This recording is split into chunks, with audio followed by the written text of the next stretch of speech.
চলতি মৌসুমে শুরু থেকে দফায় দফায় বন্যা, অতিবৃষ্টি আর জোয়ারের পানিতে বীজতলা নষ্ট হওয়ায় ঝালকাঠিতে আমন আবাদের লক্ষ্যমাত্রা অর্জনে শঙ্কা দেখা দিয়েছে। চারা সংকটে বিপাকে চাষিরা। কেউ কেউ বাড়তি দামে অন্য জেলা থেকে চারা সংগ্রহের চেষ্টা করছেন। ঝালকাঠি থেকে জহিরুল ইসলাম জলিলের পাঠানো প্রতিবেদন জানাচ্ছেন সৈয়দা সামিয়া তামান্না। চলতি মৌসুমে ঝালকাঠিতে ৪৮,০০০ হেক্টর জমিতে আমন আবাদের লক্ষ্যমাত্রা নির্ধারণ করা হয়। তবে বন্যা, অতিবৃষ্টি আর জোয়ারের কারণে খেতে পানি জমে আমনের বীজতলা নষ্ট হয়েছে। এতে লোকসানের আশঙ্কা করছেন চাষিরা।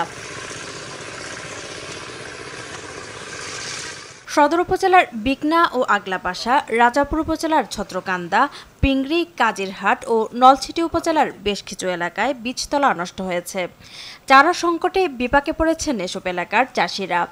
নতুন বীজতলা তৈরির চেষ্টা করলেও সময় না থাকায় সেটিও সম্ভব হচ্ছে না।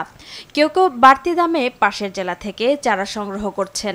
এখন যে বীজ করবে, এই বীজ করার সময়ও নাই, আর যে বীজ করে যে লাগাইবে এরকম কোনো পরিস্থিতি নাই। আমরা বীজ লাগাইতে পারবো না, চারা রুইতে পারবো না। অনেক মানুষই এবছর বই ক্ষেত লাগাইতে পারবে না। লস হবে, মানে মোটা অঙ্কের লস হবে। সরকারিভাবে যদি আমাকে কিছু একটু সাহায্য পাইতাম, তাহলে আমরা মনে করেন এই জায়গা রুইয়া উঠতে পারতাম। তবে কৃষি বিভাগ বলছে চাহিদার চেয়ে অতিরিক্ত বীজতলা প্রস্তুত করা হয়েছে। লক্ষ্যমাত্রা অর্জনে কোনো সমস্যা হবে না। যে সমস্ত কৃষক ভাইদের অতিরিক্ত বীজতলা রয়েছে তাদের সাথে যোগাযোগ করার জন্য আমরা কিন্তু নির্দেশ প্রদান করেছি এবং কৃষকদেরকে অবহিত করার জন্য পদক্ষেপ গ্রহণ করা হয়েছে। আশা করা যাচ্ছে যে ধরনের বীজতলা আমাদের আছে, আমাদের কাছে যে তথ্য রয়েছে, তাতে এই যে আমাদের লক্ষ্যমাত্রা সেটি সহজেই কিন্তু পূরণ করা সম্ভব হবে।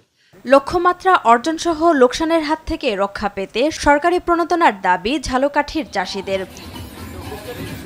সৈয়দা সামিয়া তামান্না, RTV।